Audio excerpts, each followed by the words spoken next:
Hello 啊，我係小蘇芙啊！我相信大家嘅小朋友都係唔識一月係咩英文，二月係咩英文，三月係咩英文，因為係真係好難嘅。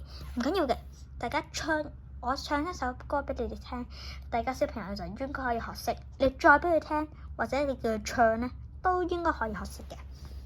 咁唱一次俾大家聽啦喎，3、2、1。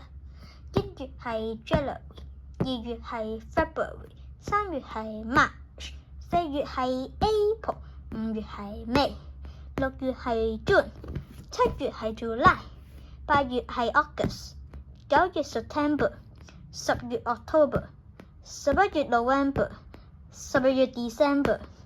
咁大家記住呢首歌，唱俾小朋友聽，或者你叫試下唱下啦，咁咧就應該可以學識嘅。好啦，咁今集時間差唔多啦，希望呢首歌有幫助你啦。今日時間差唔多啦，下次再見啦，拜拜！記得 like、subscribe 同 share 啊，拜拜！